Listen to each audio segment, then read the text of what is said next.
Buenos días, mis amigos, ¿cómo están? Es un miércoles 2 de mayo del 2018, ya terminó abril, ya se fue el Día del Niño, el día de no trabajo que fue ayer, que debería de ser el día del trabajo trabajando. Pero ya les dije que esos son problemas míos. La idea del día de hoy, fíjense que nos da el tiempo y la oportunidad de honrar, en este caso, no me gusta hablar subjetivamente sobre estos próceres nuestros o estos héroes o villanos, según se vea. Pero hablar de López Mateos entraña para mí un sentimiento muy importante cuando fui niño. Yo tendría escasamente 2 años cuando en 1958 fue electo presidente de la República para el periodo 1958 a 1964.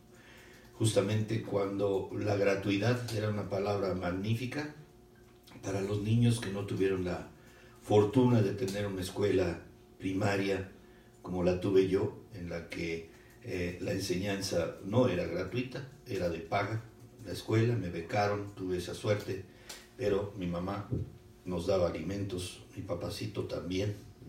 Pero fíjense que en esa época de tanto pobre, de tanta pobreza, no obstante los esfuerzos que se habían hecho en el alemanismo y en el ruizcortinismo, López Mateos recibe también muchos problemas sociales, pero recibe también el don y la dicha de tener una compañera, doña Eva Sámano de López Mateos, que era una maestra y que vivía de cerca la tristeza de ver a los niños llegar a la escuela y se quedaban dormidos en el pupitre.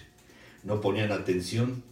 Muchos maestros pensaban que los niños pues no tenían las capacidades mentales, pero más bien era un estómago vacío y la falta de energía, que se dedicaron estos dos grandes ejemplos para la sociedad actual de lo que era la gratuidad, devolverle al pueblo-nación los esfuerzos que hacen para los que pagamos impuestos y darle más cultura a una sociedad y darle más alimento a los niños y sobre todo hacerlos que logren o que lograban aquella época. A mí me llegó un libro magnífico con un ejemplar de la patria embestida de mujer, con una bandera y con unos libros abajo. Eran los libros de texto gratuitos. Sin este hombre no se hubiera entendido. Gracias a todos, gracias. Dale por Sniper, Dante Javier Ramírez, Abraham Elías, Amer Soto, Tommy, gracias, buenos días, gracias. Y estoy hablando de un hombre que tenía la gracia y la gratuidad, dos elementos básicos, independientemente de que el ángel de la guarda de él, pues tenía una ilusión para él y una cobertura bárbara, porque el carisma, debido a su ángel, muchos dicen en lugar de carisma, tenía mucho ángel este hombre, su rostro era atractivo para las damas, y bueno, dentro de lo que más le gustaban, que yo coincido con el señor López Mateos, pues es el gusto por las damas, por las mujeres. Escribía cartas de amor, escribía poemas, novia que tenía en turno, novia que era beneficiada con su letra, con su oratoria magnífica. Él fue un estudiante muy pobre, él no tenía riqueza, él viene con la lucha por el esfuerzo que muchos mexicanos que hemos tenido la suerte de haber visto a este hombre, yo creo que todavía sonreímos para algún periodo presidencial, nosotros que vivimos de, pues yo les digo, escasamente tendría 2 años, pero ya para 1964, cuando eran las distribuciones, ya prácticamente era una ley el que era una Comisión Nacional de Libros de Texto gratuito y además los desayunos escolares que tantos y tantos niños benefició. Se luchó muchísimo por crear al abuelito del DIF, que es el INPI, el Instituto Nacional de Protección a la Infancia. Yo me acuerdo cuánta gente acudía a la consulta gratuita. Por eso les digo que gracias por la gracia que tiene y gratuidad porque él vio favorecidos a los que menos tenían capacidad escolar y que tendrían de una u otra suerte la oportunidad de ir a una escuela bien alimentados. Estas menciones que hago son escasas porque los resultados en términos generales son de un buen hombre, un buen presidente, un buen ciudadano. El amor a la patria, pienso yo, que le tengo yo a mi México querido, se lo debo a este hombre que está aquí atrás de mí. A López Mateos influía desde pues altos niveles, como fue también senador, como fue pues encargado de una política laboral también en la época de Ruiz Cortines, en la que quizá ese solamente el blanco lo podríamos ver a través de las negociaciones de eliminar 5,000 emplazamientos a huelga en menos de una hora, pues era bárbaro, ¿no? Desgraciadamente en el gabinete tuvo un negrito en el arroz, que es Díaz Ordaz. Desgraciadamente este secretario de Gobernación, con palo y pena, aliviaba los problemas de los trabajadores. Y es por eso que quizá ese sea su oscurito. Por lo demás, en blanco, tenemos en el blanco, en los claroscuros, como digo, en la claridad de este hombre. Era un hombre preclaro, no muy buen estudioso, no era buen estudiante, porque él decía que el conocimiento y las capacidades humanas no se circunscriben a un aula, se circunscribe a cualquier ambiente en donde se respire aire fresco. Y como buen caminador, ustedes cuántos kilómetros han caminado en su vida, pero de un jalón, váyanse caminando a Guatemala, de suyo ya es importante. No podría ser de otra manera en un hombre que tendría la genialidad y la chispa de a los 18 años de edad manejar la campaña de don José Vasconcelos Calderón. Con eso les digo todo. Ese talento, pues muchas gentes nacen con él, otros les da la suerte y la dicha de desarrollarlo. López Mateos lo tenía por convicción, por amor a México. ¿Cuántos políticos necesitamos como él?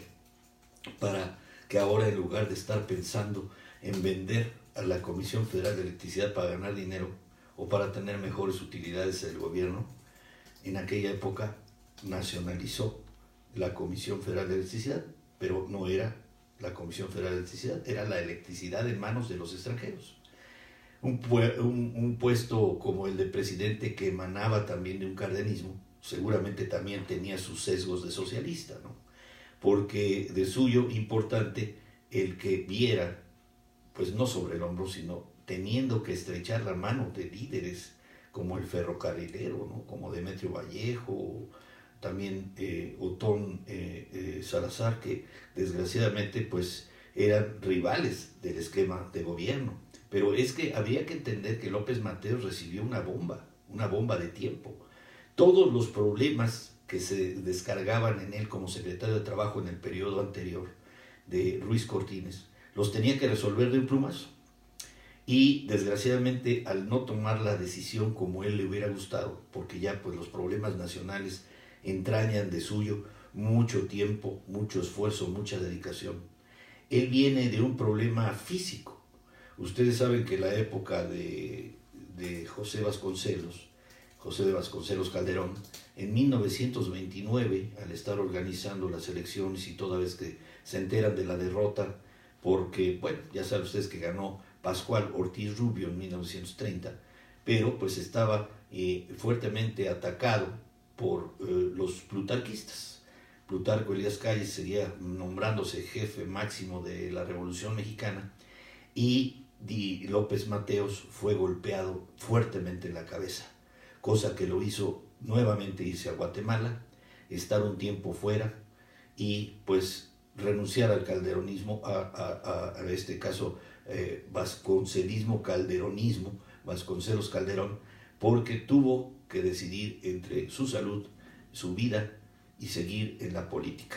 Sin embargo, más tarde que temprano, él encontraría la suerte de ser presidente y dedicarse a su país de lleno. Digo a su país, no a la política, porque este gran político, la sustancia que lo mantenía firme y vivo, era un gran hombre y un gran ciudadano. Creo que me quedo corto, pero en esta introducción así quise presentárselos a ustedes al gran don Adolfo López Mateos. Federico Castro, González Granillo, ojalá que estén de acuerdo con el enfoque que le di.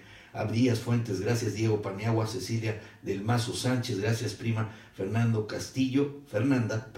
Tony Pineda, a todos los que me hacen el favor de ver. Estoy hablando del sexenio de 1958 a 1958 a 1964, el sexenio de este hombre, un hombre distinguido, un hombre gran orador, un hombre caminante por siempre por México y luchador social increíble, al lado de una gran esposa, doña Eva Sámano de López Mateos, que entre los dos se encargaron de darle ese nivel educativo a México que tanta falta hace todavía. Y él nace, fíjense que curiosamente ahora que ve uno los datos biográficos en las bibliografías que existen de López Mateos, no hay un consenso de dónde nació. Yo les voy a tratar de decir, de acuerdo a lo que he visto, en qué año nace y en qué estado nace, en qué estado de la República Mexicana, pero de López Mateos se le encontraron hasta 10 actas de nacimiento en diferentes lugares. Incluso se dice, ahí a nivel popular y de chisme, ya saben que la Vox Populi dice que no fue mexicano, que se hizo a modo para lograr ser presidente de la República, gracias a don Isidro Fabela, gran gobernador del Estado de México. Si me estás oyendo también, mi querido primo, ahí está el antecedente de este grupo que ahora detenta el poder con el dinero, y en aquella época se detentaba con talento, con capacidades retóricas y oratoria, y además buenas decisiones a sus gobernados. En Atizapán de Zaragoza se concentra pues el nacimiento, casi todos se coinciden en ellos. Algunos les dan el año de nacimiento del 1905, otros de 1906, y el que tengo aquí enfrente, que parece ser el más razonable, es de 1910. Voy a hacer un paréntesis, pido por favor pila aquí, porque se está acabando la batería y no quiero interrumpir la transmisión, mis queridos amigos, porque estoy verdaderamente emocionado con la egregia figura de don Adolfo López Mateos, y decía yo, es difícil estar validando y valorando con tanta historia que tenemos al respecto de López Mateos, y tenemos bastante, vamos a decir, unos encuentros desafortunados de la fecha exacta de su nacimiento. La dejamos en Atizapán de Zaragoza, Estado de México, y es Ciudad López Mateos, en 1910. Fallece en 1969 en la Ciudad de México. Político mexicano, ya les dije, esta tragedia de su muerte viene a colación de esa golpiza, se dice que como un efecto de ese daño que recibió de esos golpes en la cabeza, que no crean ustedes que fue con los puños, seguramente fue con armas de esos esbirros del gobierno que estaban logrando o que ganara Ortiz Rubio o que ganara Ortiz Rubio. Ustedes saben que Plutarco Elías Calles en eso se pintaba solo, ¿no? Mandaba a robarse las urnas o a matar gente. El Partido Nacional Revolucionario naciente en esa época tenía contratada gente para disolución, pues después esta ley de disolución social que pues tanto usó y abusó Gustavo Díaz Ordaz. Siendo estudiante comenzó a impartir clases en la Escuela Nacional de Maestros de Toluca. Al tiempo que escribía en el periódico estudiantil, el ímpetu, para que lo tengan, fue secretario particular del gobernador del Estado de México, el coronel Filiberto Gómez, y de Carlos Riva Palacio, presidente